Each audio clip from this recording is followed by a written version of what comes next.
Ya,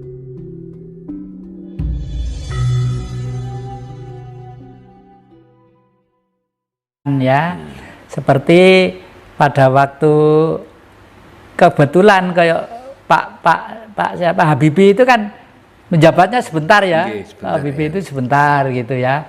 Itu semacam jadi keharusan karena hitungan saya malah ini nanti umpama betul-betul ada raja, raja itu adalah raja Prabu Brawijaya yang ke-9 sebagai Notonegoro yang ke-5. Kenapa Brawijaya yang ke-9? Seorang raja di Nusantara harus mempunyai wahyu. Meskipun presiden itu juga punya wahyu. Nggak punya wahyu nggak mungkin jadi presiden siapapun ya. Tapi wahyu itu wahyu yang dimana bagaimana ya. Terus Notonegoro itu karena pimpinan bangsa di Nusantara Indonesia ini atau Indonesia ini pasti mempunyai sistem visi dan misi yang jelas. Visi dan misi yang jelas. Dan visi dan misinya itu sistem politik itu dan ngatur semua kehidupan, baik kehidupan binatang, kehidupan manusia, kehidupan para dewa atau para gaib itu ya, atau kehidupan gendruwo-gendruwo itu sudah ada di Mahabharata sama Ramayana, Dik. Itu sistem politik dan kitab suci dua itu. Ramayana dan Mahabharata itu kitab suci. Itu tidak dari India, dari kita. Dari kita. Itu Kidung Agung dari lembah Gunung Arjuna, ya. Terus bawa ke sana kemari ke sana setelah Atlantik tenggelam, laut ke permukaan. Lalu Exodus menyelamatkan diri dipimpin seorang Brahmana. Naik ke Gunung Arjuna mencari tempat yang tinggi supaya tidak kena dampak ombak goro-goro tadi itu ya. Nah, setelah itu lalu turun lagi itu mendirikan negara yang rakyatnya harus seperti Arjuna. Alus, nggak pertisi, nggak pencilaan ya, kalem, ning digdaya. Buktinya apa? Arjuna itu ceritanya itu panjang di pewayangan tuh. Itu menggambarkan manusia Indonesia harus seganteng Arjuna, sebagus Arjuna, sesakti Arjuna, sehebat Arjuna. Makanya diikuti Punakawan 3, Semar, Gareng, Petruk. Ya, 4 Bagong itu sudah zaman baru, yang asli tidak ada dulu sampai Petruk aja. Dan ini ajaran semua ini, ajaran semua. Semar itu dibuat bokongnya gede, perutnya gede. Artinya apa? Dan ininya rembes. Bumi itu selamanya yang hidup adalah manusia. Diisi oleh manusia. Karena bumi itu adalah perwujudan Allah yang berwujud menjadi alam. Mau membuat kerajaan di sini ada, mau cari emas-emasan berlian di sini, di bumi semua, tidak di angkasa. Ya, jadi harus kerja keras, yang cerdas itu ya. Terus Arjuna seperti itu, makanya digambarkan kalau sudah mau ada apa?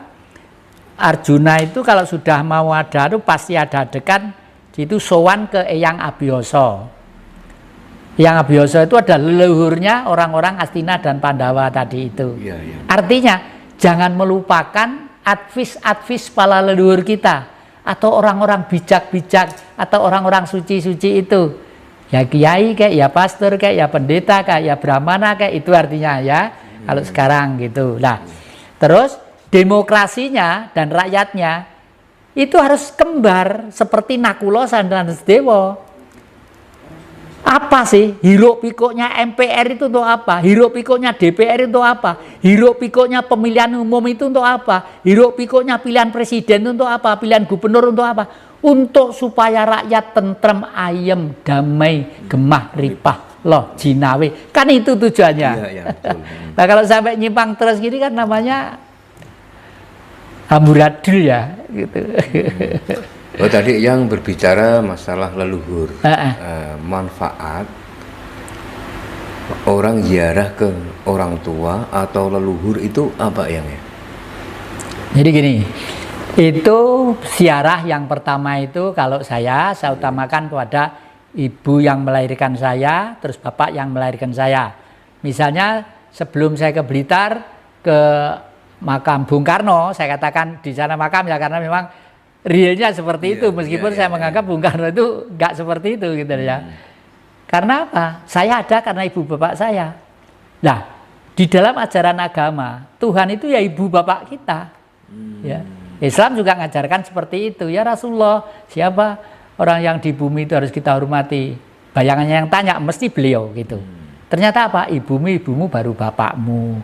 Karena betul, setiap ajaran agama itu ternyata ibu dan bapak itu merupakan sesuatu yang harus kita sujudi lebih dulu gitu. Gini ya, ciri-ciri calon presiden setelah Pak Era Jokowi yang jadi, kalau menurut pandangan yang jadi lewat tarot, ciri-cirinya seperti apa yang besok ini? Kalau itu mestinya andai kata saya lihat dengan tarot, itu saya sudah mempunyai gambaran alternatif foto-foto gitu ya. Terus saya buka satu-satu. Tapi selama ini belum selama ini belum buka. Karena apa?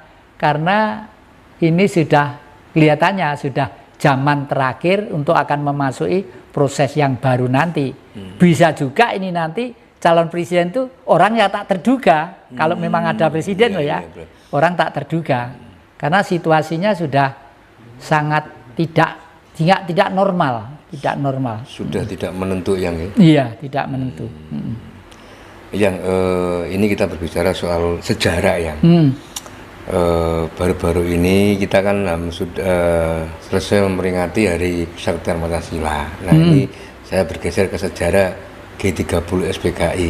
Mungkin yang jadi lebih paham lah untuk menjelaskan sebenarnya yang jadi penjahat sesungguhnya di peristiwa G30 SPKI itu siapa tuh yang sebetulnya? Jadi gini, saya juga prihatin tentang itu ya, karena itulah saya katakan negeri ini punya utang sejarah ya. Betul ya. Pancasila itu sakti itu kapan? Sejak lahir Pancasila sakti. Yang membuat bangsa kita rusak itu kan ada 30, ada 1. Memang waktu itu ada peristiwa dan peristiwanya tidak tanggal 30 September, tanggal 1 Oktober karena sudah jam 12 ke sana hampir jam 2. Makanya Bung Karno mengatakan gestok gerakan 1 Oktober. Bukan 30 September. Ini kan soalnya sudah kan waktunya sebetulnya kan sudah menjelang tanggal 1 ya. Akhirnya bangsa di negeri ini tidak pernah bicara bahwa tanggal 30 September Bung Karno pernah pidato di PBB. Tentang we have the 5 principle of Indonesia, belief of God, nationalism, humanity, democratic, and social justice. Akhirnya itu sudah tidak kabur karena kalau tanggal itu semua masang setengah tiang, ya seakan-akan itu merupakan peristiwa yang dianggap penting. Padahal tidak seperti itu, tidak seperti itu. Saya mengikuti betul karena waktu itu saya berada di keluarga Bung Karno, ya di keluarga Bung Karno. Dari tokoh-tokoh yang datang ke sana bicara tentang peristiwa itu, waduh masih ingat semua. Nah oleh karena itu sebenarnya tugas kita nanti untuk ini sudahlah. Kalau nanti pemimpin itu di negeri ini bijak ya, sudah ayo sejarah yang sudah adalah sejarah yang tidak lurus kita luruskan. Yang ada adalah mari pikiran kita curahkan untuk menjemput era abad ketiga nanti. Tahun 3000 nanti itu. Tahun 3000 nanti itu eranya sudah era digitalisasi. Ekonomi sudah tidak lokal-lokal atau nasional lagi, sudah internasional ya toh. Sekarang warung-warung pecel sudah main download apa tuh? Online ya, main online. Itu ya, nah, seperti itu.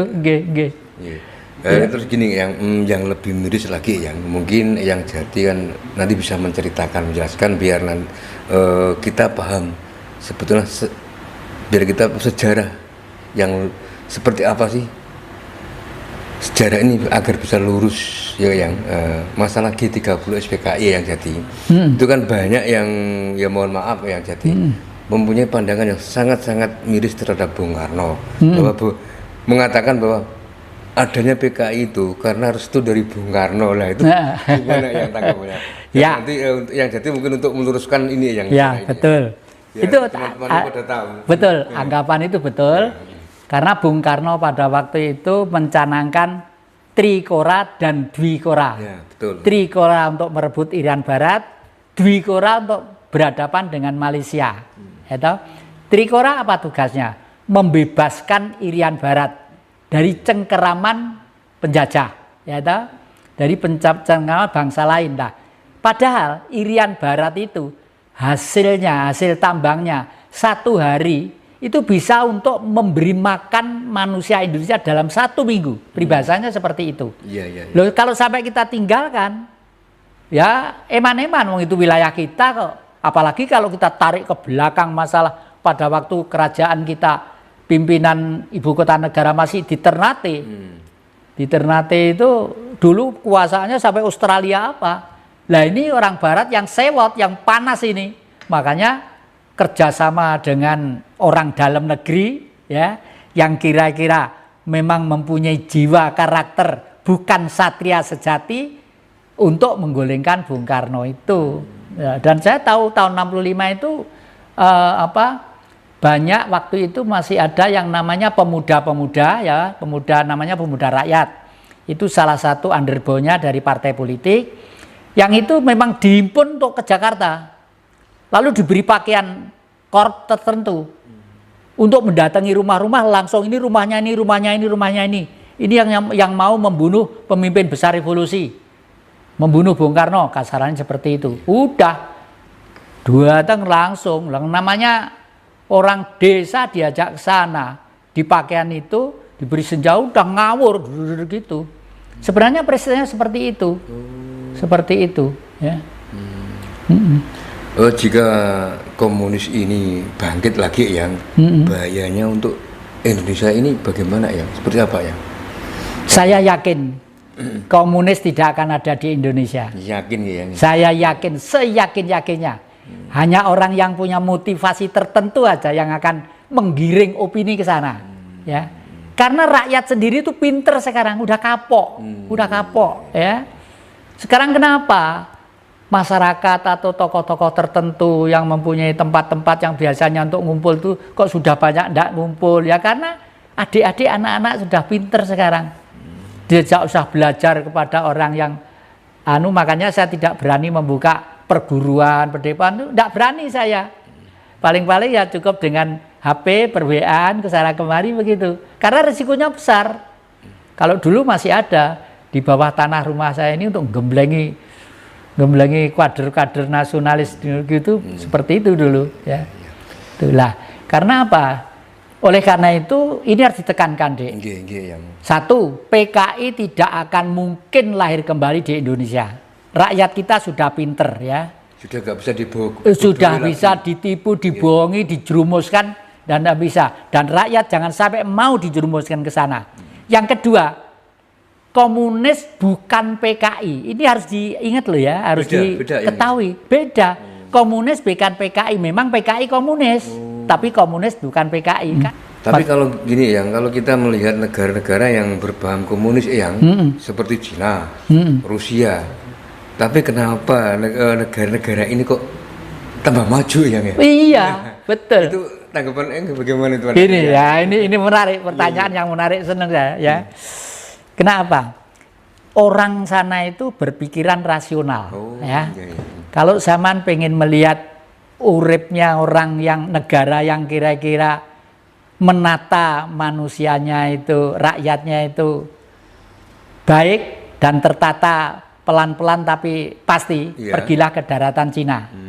Cina itu penduduknya sekarang itu kira-kira berapa M gitu, udah M lebih ya penduduknya ya. Nomor 1 di dunia ya. Nomor 1 di dunia. Di sana itu ada desa seperti Pulau Bali, seperti Pulau Bali ada itu. Di masjid sana ada, gereja ada. Negara tidak boleh ngurusi itu. Itu adalah urusan pribadi masing-masing. Entah kamu itu ke Bong Dupo, entah kamu itu silo, entah sedekap, entah ke gereja, entah ke masjid. Ini urusan pribadi. Dan negara hanya butuh mengayomi saja. Yaitu. Tapi negara tidak boleh ikut campur urusan itu. Nah, oleh karena itu mereka pinter-pinter, bisa mendarat di bulan, bisa sana kemari membuat rudal, membuat pesawat ini ya. Malah sekarang itu daratan Cina, di negara Cina, itu bisa mendarat di Mars, tanpa awak di Mars. Dan nanti itu di remote kembali untuk laporan. Di Mars itu sebenarnya bisa untuk huni atau tidak dipelajari. Apa isinya emas, apa berlian, apa gitu. Loh, pada hebat deh. Karena apa? Karena mereka itu tidak berkhayal tiap hari sesuatu yang tidak mungkin. Misalnya, berkhayal tentang surga. Teori itu bagus deh. Bicara surga itu teori bagus. Tapi kalau biara surga itu, ya besok itu kalau mati di alam sana itu, besok itu kamu akan ada gini, akan diberi gini, yang pokoknya yang indah-indah, bidodari yang cantik-cantik. Nek mati bidodari cantik untuk apa? Nyium ya ndak bisa, bibir harus dipangan set.